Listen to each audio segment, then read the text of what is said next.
नमस्कार, आप देख रहे हैं लाइव सरगर्मियां न्यूज। लाइव सरगर्मियों से रवि उपाध्याय। आज मैं इस समय गोमती नगर राकेश त्रिपाठी जी के कार्यालय पे मौजूद हूँ। आइए हम इनसे बात करते हैं, इनसे चुनाव के कुछ मुद्दों और रणनीतियों पर। राकेश जी, पहले तो बात, आप लाइव सरगर्म न्यूज़ में आपका बहुत स्वागत है। धन्यवाद, बहुत बहुत धन्यवाद आप।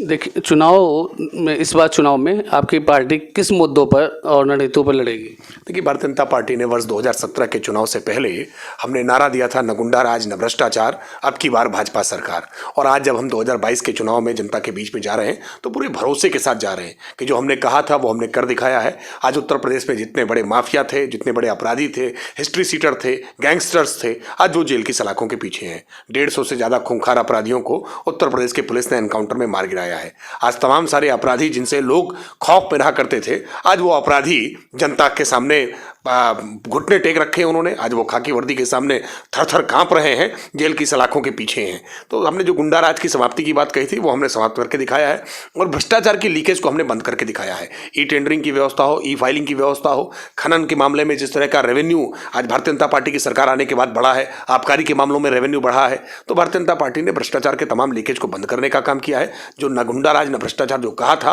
वो हमने करके दिखाया है, और इसलिए भारतीय जनता पार्टी दावा कर रही है कि उत्तर प्रदेश में एक साफ सुथरे प्रशासन के लिए योगी आदित्यनाथ जी की दोबारा वापसी की आवश्यकता है।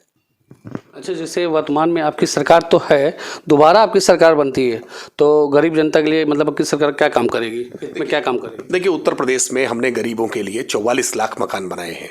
प्रधानमंत्री आवास जो योजना के तहत आवास जो बनने चाहिए थे, अखिलेश यादव जी के शासनकाल में केवल 17,000 आवासों की स्वीकृति हुई थी, बने एक भी नहीं थे। भारतीय जनता पार्टी के शासनकाल में हमने 44 लाख आवास बनाए हैं। सरकार आएगी तो हम उत्तर प्रदेश के एक एक गरीब को पक्की छत दें, इस बात के लिए हमने आज बजट पेश हुआ है, और उस बजट में इस बात के प्रोविजन किए गए हैं कि पूरे देश भर में 80 लाख लोगों के मकान बने। उत्तर प्रदेश सबसे बड़ा नंबर लेकर के चलता है, सबसे बड़ी संख्या में उत्तर प्रदेश में मकानों की आवश्यकता है, और उत्तर प्रदेश में योगी आदित्यनाथ जी की सरकार होगी तो डबल इंजन की सरकार इन गरीबों के लिए मकान बनाने का काम करेगी। उत्तर प्रदेश से ही योजना का शुभारंभ हुआ है, हर घर नल, बुंदेलखंड से इस बात का शुभारंभ हुआ है। उत्तर प्रदेश में योगी आदित्यनाथ जी की सरकार केंद्र की योजनाओं को अक्षरशः लागू करने का उत्तर प्रदेश में काम करेगी। आप देखेंगे कि वर्षों से लंबित जो परियोजनाएं थी उनको हमने पूरा करने का काम किया है। दशकों से परियोजना लंबित थी, बाणसागर परियोजना 48 वर्ष से लंबित थी। भारतीय जनता पार्टी की योगी आदित्यनाथ सरकार ने डबल इंजन की सरकार के साथ उसको पूरा करने का काम किया। 42 वर्षों से सरयू नहर परियोजना लंबित थी, हमने उसको पूरा करने का काम किया है। 25 लाख मीट्रिक टन अब अनाज उत्पादन की संभावना ज्यादा बढ़ेगी। 50,000 करोड़ रुपए किसानों के खाते में ज्यादा पहुंचेंगे। पूर्वांचल में चाहे गोरखपुर हो, महाराजगंज हो, सिद्धार्थनगर हो, संत कबीर नगर हो, देवरिया हो, कुशीनगर हो, ये जनपद दिमागी बुखार से प्रताड़ित होते थे। जापानी इंसेफेलाइटिस से 50,000 से ज्यादा बच्चे पिछले 30 सालों में मर गए, लेकिन न अखिलेश जी, न मायावती जी, न मुलायम सिंह जी ने कभी किसी ने इसका पुरसा हाल नहीं लिया। लेकिन योगी आदित्यनाथ जी की सरकार बनती है और दशकों से जो बीमारी चल रही थी हमने उसका उन्मूलन करने का काम किया है। ऐसे बहुत सारे काम हैं जो काम हमें अभी आगे करने हैं। 59 मेडिकल कॉलेज आज उत्तर प्रदेश में बने हैं, जो अखिलेश जी के शासनकाल में केवल 14 हुआ करते थे। अब हम उत्तर प्रदेश के 75 जिले के 75 मेडिकल कॉलेज देना चाहते हैं। 2 एम्स उत्तर प्रदेश में अब हैं इस समय। उत्तर प्रदेश में 5 एयरपोर्ट अब इंटरनेशनल बन चुके हैं, 9 एयरपोर्ट हमारे घरेलू चालू हो चुके हैं, जिनकी संख्या 17 तक करनी है। हम उत्तर प्रदेश के सर्वांगीण विकास के लिए काम कर रहे हैं। आज ग्रामीण क्षेत्र में 18 घंटे बिजली आ रही है, 22 घंटे कस्बाई क्षेत्र में और 24 घंटे शहरी क्षेत्र में। हमारा प्रयास यह है कि हम ग्रामीण क्षेत्रों को भी 24 घंटे बिजली मुहैया कराएं। इसके लिए उत्तर प्रदेश में योगी आदित्यनाथ जी की सरकार जरूरी है। अच्छा, अभी ये फिलहाल आपने जल्दी ही देखा होगा, मायावती जी ने ट्वीट किया था कि गरीब जनता, मेहनत कश के जनताओं को पूंजी में, धन के बजाय वह देश के पूंजी में विकास चाहती हैं। उसके बारे में मतलब क्या कहना चाहिए? देखिए, मायावती जी वोट बैंक की पॉलिटिक्स करती थी, वोट बैंक से अपना बैंक बैलेंस बढ़ाने का काम करती थी। मायावती जी ने किस प्रकार की आलीशान अट्टालिकाएं बनाई हैं, कैसा उनकी हवेलियां हैं, इस समय कोठियां हैं, ये सब देख रहे हैं। गरीबों के, दलितों के नाम पर दौलत किसने अकूत इकट्ठा करने का काम किया है। आज केंद्र में एक नरेंद्र मोदी जी की सरकार बनती है, पूरे देश में 38 करोड़ लोगों के जनधन खाते खुलते हैं, और जो लोगों के लाभार्थी हैं उनके खातों में सीधे डायरेक्ट बेनिफिट ट्रांसफर योजना के तहत खाते में सीधे राशि पहुंचाने का काम भारतीय जनता पार्टी की सरकार ने किया है। और जिसका सबसे ज्यादा लाभ आज दलितों को हुआ है, पिछड़ों को हुआ है, वंचितों को हुआ है, शोषितों को हुआ है, अल्पसंख्यक बिरादरी को हुआ है। भारतीय जनता पार्टी की सरकार गांव, गरीब, किसान के लिए समर्पित है, महिलाओं के लिए समर्पित है, दलितों, शोषितों, वंचितों के लिए समर्पित है, और हम इनकी कल्याणकारी योजनाएं आगे भी लेकर के लगातार आगे चलते रहेंगे। लेकिन जनता भी मैंने कहती है कि मायावती की सरकार में कानून व्यवस्था, महिलाएं सुरक्षित रहती हैं, उसके बारे में। देखिए, बसपा की सरकार में एक नारा पहले हुआ करता था, जब सपा की सरकार उससे पहले मुलायम सिंह जी की थी तो उन्होंने कहा था चढ़ गुंडों की छाती पर मुहर लगाओ हाथी पर। लेकिन जब बसपा की सरकार चली तो नारा बदल गया। तो नारा ये हो गया कि गुंडे चढ़ गए हाथी पर, मूंग दले हैं छाती पर। बहुजन समाज पार्टी ने मुख्तार अंसारी जैसे लोगों को अपनी पार्टी का नेता बनाया था। क्या उत्तर प्रदेश नहीं जानता है कि मुख्तार अंसारी जैसे लोग समाज सेवक नहीं हैं, हिस्ट्री सीटर हैं, छटे हुए गुंडे हैं। उनके उनके कारण खौफ में जनता रहा करती थी। अफजाल अंसारी उनकी पार्टी से सांसद होते हैं और आज वर्तमान में भी घोसी से सांसद उनके अतुल राय जेल की सलाखों के पीछे क्यों हैं? और अब तक बहुजन समाज पार्टी ने उनका निष्कासन क्यों नहीं किया? एक रेप के मामले में जिसमें रेप विक्टिम को आत्महत्या तक करनी पड़ी, इतनी प्रताड़ना झेलनी पड़ी, ऐसे बसपा के सांसद अतुल राय को बसपा ने आज भी निष्कासित नहीं किया है। बहुजन समाज पार्टी का यह दावा खोखला है। अपराधियों की सरपरस्त बहुजन समाज पार्टी भी है। उत्तर प्रदेश में सपा और बसपा इन दोनों ही राजनीतिक दलों ने अपराधियों को, खूंखार हिस्ट्री सीटर्स को, गैंगस्टर्स को अपनी पार्टी का सिरमौर बनाने का काम किया है। उत्तर प्रदेश ऐसे जातिवादी दलों को, इन दोनों दलों को खारिज करने का काम करेगा जिसने जाति और मजहब के आधार पर अपराधियों का महिमा मंडन करने का काम किया। लेकिन राकेश जी, ये भी जल्दी बीजेपी पार्टी से युवा और सरकारी कर्मचारी पुरानी पेंशन को लेकर बहुत नाराज है, उसके बारे में मतलब क्या सरकार करेगी? नहीं, ये सिगुफा चढ़ाया जाता है। सरकारी ये जो पेंशन की बात की जा रही है, ये ओल्ड पेंशन स्कीम को खत्म करने का काम उत्तर प्रदेश में तो मुलायम सिंह यादव जी ने किया था। मुलायम सिंह यादव जी की सरकार के बाद मायावती जी की सरकार रही है, उन्होंने भी इसको कभी वापस लाने का काम नहीं किया। इसके बाद अखिलेश यादव जी मुख्यमंत्री बने, उन्होंने कभी इसको वापस लाने का काम नहीं किया। ये मजाक करने का काम करते हैं। सच बात तो ये है कि न्यू पेंशन स्कीम जब इंट्रोड्यूस हुई तो मुलायम सिंह यादव जी हो या अखिलेश यादव जी हो या मायावती जी हो, राज्य का जो 10% अंश देना होता है ये इन्होंने अपने कार्यकाल में नहीं दिया। करोड़ों रुपए इसका इन्होंने हजम करने का काम किया। भारतीय जनता पार्टी की सरकार जब आई तो भाजपा की सरकार ने ये सरकारी अंशदान देना प्रारंभ किया और आज तो बजट में इसका प्रोविजन और बढ़ा है। न्यू पेंशन स्कीम में इसको 14% करने की बात कही गई है। भारतीय जनता पार्टी ही कर्मचारियों का वास्तविक हित जानती है, वरना सपा बसपा की सरकारों में जाति विशेष के, क्षेत्र विशेष के लोग कैसे प्रभावी होते हैं ये सबने देखा है। साथ ही साथ में किस तरह से समाजवादी पार्टी के शासनकाल में अपराधियों की पौबारा हो जाती है, सरकारी कर्मचारियों का काम करना मुश्किल हो जाता है, किस तरह से थानों में, तहसीलों में, अस्पतालों में समाजवादी पार्टी के गुंडों के द्वारा किस प्रकार का दुर्व्यवहार किया जाता है सरकारी कर्मचारियों से, ये सरकारी कर्मचारी भूले नहीं है।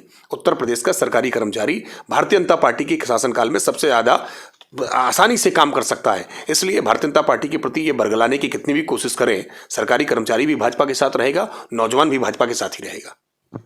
जैसे आपको अभी सूत्रों के हिसाब से पता कि आपको टिकट मिलने वाला है, जैसे आप जीत जाते हैं अपने जहां टिकट से, सिद्धार्थनगर से, तो आप जनता के हित में क्या काम करेंगे? देखिए, भारतीय जनता पार्टी की हर सीट पर इस समय योगी आदित्यनाथ जी चुनाव लड़ रहे हैं, नरेंद्र मोदी जी चुनाव लड़ रहे हैं।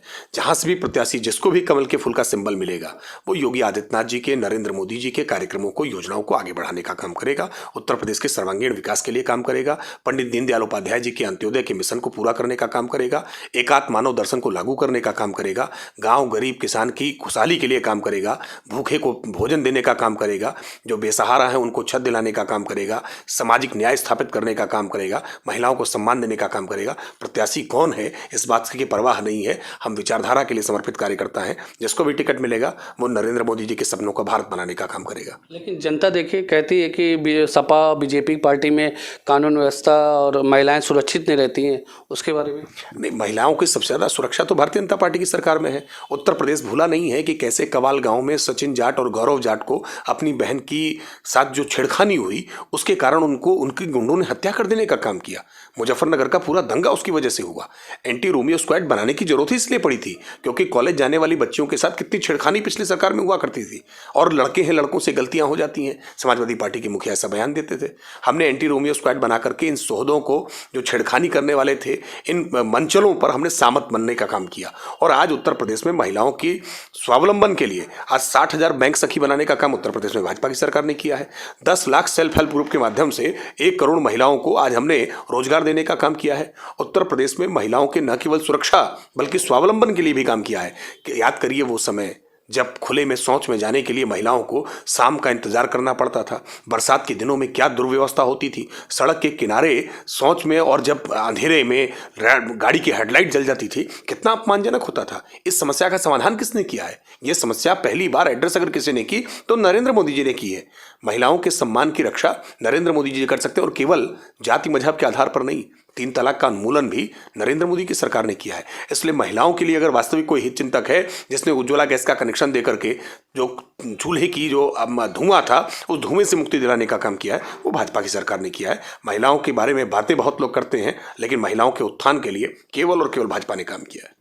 लोग कहते हैं कि स्वामी प्रसाद मौर्य जी और दारा सिंह जी के पार्टी से जाने से कुछ पार्टी में झटका लगा है, उसके बारे में क्या कहेंगे? देखिए, भारतीय जनता पार्टी के साथ वो आए तो उनको मजबूती मिली है, भाजपा ने पूरा मान दिया, सम्मान दिया, परिवार की भांति रखा, लेकिन उनके लिए परिवार शायद ज़्यादा महत्वपूर्ण था। वो भाजपा को अपना परिवार नहीं मान पाए, अपने परिवार ही उनके लिए प्राथमिकता पड़ता। भाजपा के लिए व्यक्ति अंत में है, देश सबसे पहले है, दल उसके बाद है, और व्यक्ति अपने सबसे अंत में होता है, उसका परिवार अंत में होता है, लेकिन इनके लिए परिवार ही शायद पहले था। ये भाजपा की नीतियों को, भाजपा के निष्ठा के साथ निष्ठा जोड़ नहीं पाए और इसलिए भाजपा छोड़ के गए। लेकिन भाजपा छोड़कर गए हुए अब तक लोगों का इतिहास देख लीजिए। सावित्रीबाई फुले बहराइच से सांसद थी, कांग्रेस पार्टी में गई, जमानत जब्त हो गई उनकी। अशोक दोहरे इटावा से सांसद थे, भारतीय जनता पार्टी से कांग्रेस पार्टी में गए, उनकी जमानत जब्त हो गई। समाजवादी पार्टी में जाने वाले नेताओं का भी यही हाल हुआ है। तो इसलिए जो लोग छोड़कर भाजपा गए हैं वो अपने पुराने सबक देखें कि पिछले समय में जौनपुर से रामचंद्र निषाद जब भाजपा छोड़ करके जाते हैं तो उनकी क्या दशा होती है। श्यामाचरण गुप्ता इलाहाबाद में भारतीय जनता पार्टी छोड़ करके जाते हैं, उनकी क्या दशा होती है। जो भी भाजपा छोड़ करके जाता है उसकी दशा खराब होती है, जो भाजपा के साथ जुड़ता है उसकी सीटें बढ़ती हैं। उदाहरण देखना हो तो सुहेलदेव भारतीय समाज पार्टी को देखिए, पहले एक भी विधायक नहीं जीता पाए थे, भाजपा के साथ जुड़े तो उनके पास विधायक हो गए। और हम दावे के साथ कह रहे हैं इस बार समाजवादी पार्टी के साथ जुड़े हैं, उनके लुटिया डूबनाते हैं। कांग्रेस पार्टी की स्थिति इसीलिए खराब हुई, उत्तर प्रदेश में बसपा की स्थिति खराब हुई। उत्तर प्रदेश में जो सपा के साथ गया है उसकी स्थिति खराब होगी, जो भाजपा के साथ आया है उसकी किस्मत बनी है। आप जाकर के अपना दल को देखिए, आप निषाद पार्टी को देखिए, भाजपा के साथ रहने में ही लाभ है, जो भाजपा से दूर जाएगा उसका नुकसान होगा। जैसे रीता बहुगुणा जोशी जी के बेटे मयंक जोशी जी भी सपा में शामिल हो रहे हैं, उसके बारे में? नहीं, ये तो केवल अटकलें हैं। जब तक इस तरह का कोई निर्णय नहीं होता है तब तक इस तरह की आकलन पर कोई प्रतिक्रिया नहीं की जा सकती हैं। भारतीय जनता पार्टी के साथ अभी हैं और मैं मानता हूं कि भाजपा का जो भी निर्देश होगा, भाजपा का जो भी कार्यक्रम घोषित होगा उसके आधार पर वो काम करेंगे। अपने राकेश त्रिपाठी जी ने बोला कि मयंक जोशी अभी बीजेपी पार्टी में है। लाइव से कैमरामैन हर्षित पांडे के साथ रवि उपाध्याय।